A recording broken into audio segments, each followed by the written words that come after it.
porque é o Vojvoda, então você vai respeitar a área dele. Caso ele peça um jogador que esteja ali disponível, o clube tem condição de trazer esse jogador. Você, por algum acaso, você não quer esse cara.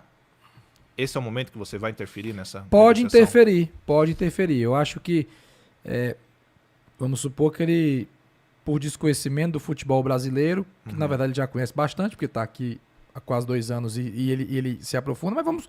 Caso hipotético, ele pede um jogador que falou mal do Fortaleza em algum momento e que a torcida vai rejeitar. Aí eu vou dizer, professor, esse aqui não. Exceções, né? Esse aqui são exceções. Tá.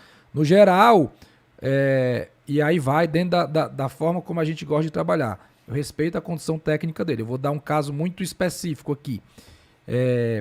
Todo jogador que é contratado pelo clube, ele passa por um crivo interno do Departamento de Análise de Desempenho, né, o que a gente chama de CIFEC, que é o Centro de Inteligência do Fortaleza Esporte Clube.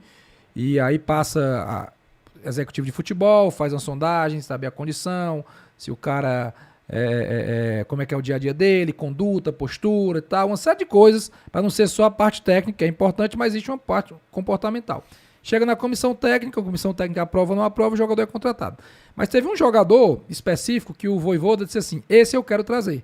E aí esse aí eu disse, pula todas as etapas e traz porque o professor quer trazer. E eu confio no que ele está dizendo. Legal isso. Né? E foi o Brits, o zagueiro argentino que joga de zagueiro de lateral direito, que chegou, vestiu a camisa e foi titular e jogou super bem, nos ajudou bastante nesse segundo turno.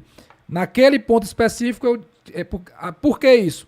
Porque o Vojvoda não costumou fazer isso ao longo de todo o tempo. Ele sempre ouviu muito, ponderou, conversou, mas quando ele cravou, eu quero esse, eu digo, não precisa mais eu passar pelos outros critérios que então eu confio. Então ele não chega em você toda hora, quero reforço. Não, de jeito nenhum. Ele não tem muito esse perfil. Né, ele se preocupa muito com a gestão de grupo. Legal. Né, e às vezes menos é mais. Você tem um grupo muito numeroso, é complicado de lidar. Sim. Né, o treinador está toda hora fazendo escolha, né, como é que ele vai dar o treinamento. Aí vai fazer ali, digamos, um coletivo. Ele só vai poder botar 22. Então fica 10 de fora ali no campeão ao lado. É complicado. Você olha ali, às vezes, um cara que ganha 300 mil reais, ou jogou em grandes clubes e não está nem entre os 22. Como é que você vai gerir? Né, o ego, a satisfação, o empresário vai dizer, o cara tá lá, não vai nem relacionado. Então a gente procura trabalhar com um grupo mais enxuto, né, isso é fundamental dentro do dia a dia. Naturalmente, ao longo do ano, vai chegando um a mais e um que você acha que tinha que sair naquele momento não sai, porque o contrato não é o momento de sair, não tem um outro time que esteja querendo, tem janela fechada, e a gente tem que conseguir conciliar. Eu queria saber se você teve alguma inspiração em algum, sei lá, no jeito que os clubes europeus são operados e tal, porque a administração de empresas aqui no Brasil já existe há muito tempo, só que ninguém pegava isso e botava em clube, né? Essa pergunta é bom que ela é ampla, eu posso abordar de diversas maneiras, né? Primeiro que, como eu falei na pergunta anterior, nós temos planejamento estratégico formal dentro do clube. A gente senta, as 16 pessoas, presidente, 2 vices e 3 diretores, com a empresa contratada, cada um vai colocando as suas ideias, os seus objetivos, vai filtrando isso aqui. Não dá para fazer, é muito caro e não tem resultado, isso aqui é mais fácil de fazer, mais possível. Bota num papel, filtra tudo, define o planejamento e acompanha ao longo do ano se está sendo feito ou não. Tem 5 reuniões anuais de acompanhamento e checagem das metas. A nível de inspiração, eu diria que eu tenho 2 inspirações, assim. Né? Eu gosto muito do trabalho do Atlético Paranaense, do Petralha. Eu acho que o trabalho do Atlético Paranaense dá para se comparar com o Fortaleza, porque são clubes de porte parecidos, né? Eu não posso querer comparar o meu trabalho com o Flamengo, com o Corinthians, que são gigantes, que tem 30, 40 milhões de torcedores. Né? É outra forma de ver. As receitas são bem maiores.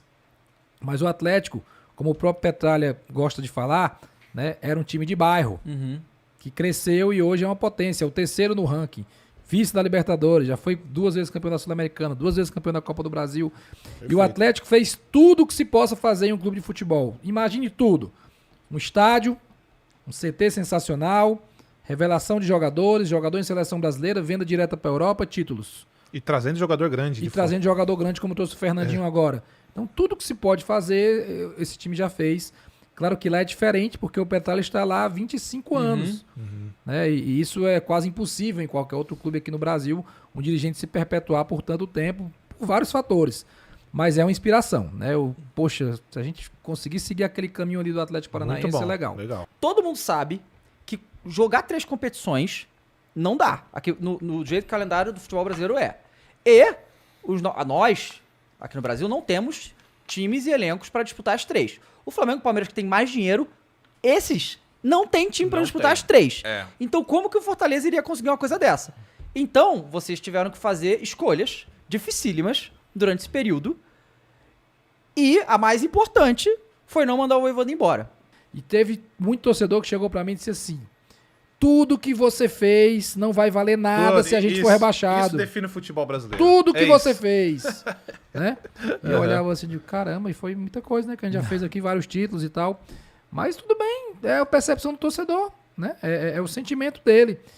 E aí eu vou pra isso mesmo. Você avaliou demitir o Vojvoda? Claro que a gente pensou o que fazer pra resolver a situação do Fortaleza. Mas quando eu ia pra página 1 e pra página 2, eu digo, gente, não tem sentido. Quem vai resolver a parada aqui é ele. É ele que tem a maior capacidade de, com esse grupo e com melhorias que a gente fez. Porque nós fizemos mudança. O normal seria troca o treinador. A gente mudou um bocado de coisa, menos trocar o treinador. A gente mudou o time, por exemplo. Vieram 8 jogadores, saíram 6. A gente mudou a forma de jogar. E nisso a gente conversei com ele. Professor, será que a gente não pode se defender um pouco melhor aqui, né? A gente leva o gol no último minuto, tá faltando a gente às vezes fechar a casinha e tal. E a decisão foi dele, né? E ele que achou a forma de resolver isso. Mas a gente conversou sobre isso. Então, mudamos a forma de jogar. O Fortaleza jogava com 3 zagueiros, 2 alas. Passou a jogar em linha de 4. Passou a ganhar vários jogos de 1-0. Que a gente queria fazer o primeiro, o segundo, o terceiro. E às vezes tomava o gol atrás, né? Então, demos respaldo ao treinador.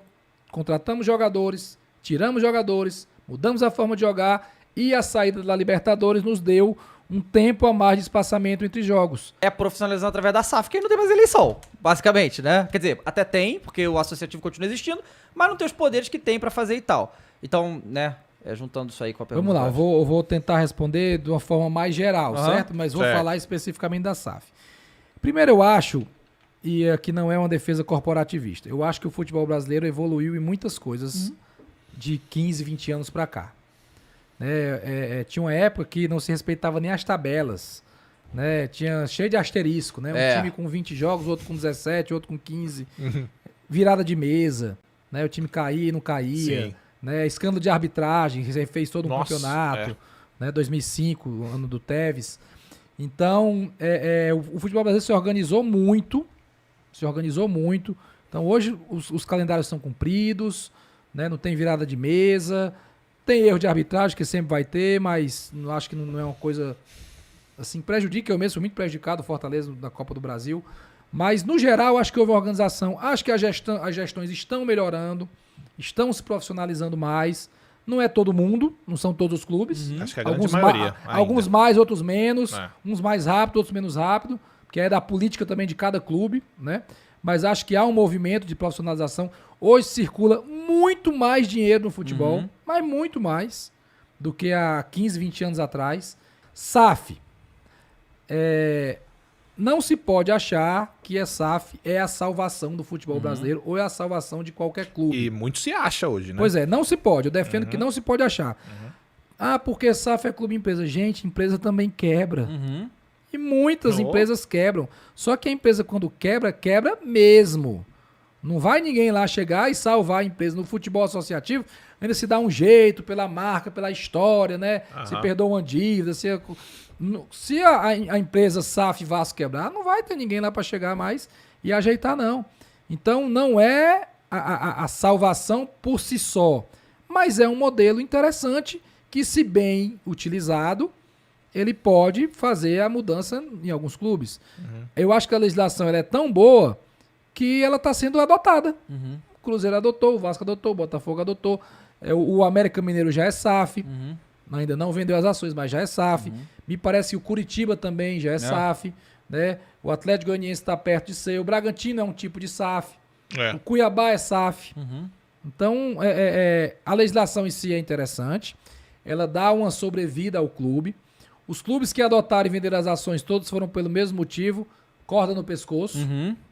Sem Tábua dúvida. de salvação se agarrou aqui, né? Perfeito. E foi bom para o Cruzeiro, que vinha numa situação terrível. O Ronaldo chegou, organizou, subiu de divisão com o pé nas costas. O Botafogo fez a campanha que fez porque tinha dinheiro pra caramba pra contratar jogador. Né? O Botafogo dos últimos anos não tinha a menor condição de contratar talvez nenhum desses jogadores que eles contrataram esse ano. Né? Tiquinho Soares e por aí vai. Tanto joga Marçal, muito bom jogador, e entre outros que vieram. Né? Antes não tinha condição, né? O Botafogo tava perdendo jogador para Fortaleza, 2019, 2020. Não, vou para Fortaleza, acho melhor e tal, né? Lá eu sei que vou receber. Então mudou o patamar do clube, isso é um fato. O Vasco ainda vai entrar o dinheiro, o Bahia ainda vai entrar o dinheiro, mas empresa também quebra. Então, se não for bem administrado, a gestão que nós falamos aqui cabe em qualquer lugar. Então, você pode ter muito dinheiro e quebrar. Eu já vi clubes que se desorganizaram quando pegaram muito dinheiro. Botou muito dinheiro na mão, desorganizou, gastou demais. Eu já vi de perto. Pois é, gastou demais, gastou o que não tinha, se empolgou, não tinha gestão, não tinha cuidado, não tinha equilíbrio financeiro e depois a conta chegou. Tem que se ponderar bem. E para finalizar essa resposta, né? Eu acho que muito importante do quanto, né? Quanto foi que compraram o Bahia? Quanto foi que compraram o Vasco? Eu acho que mais importante do que o quanto é o quem. Quem comprou? Quem é que vai estar administrando a minha paixão, o clube que eu amo, o clube que meu pai ensinou a torcer, o clube que eu fui para a arquibancada ali com 5 anos, com 10 anos, que viajei para assistir jogo fora. Quem está comprando isso? Eu acho que essa pergunta é muito importante.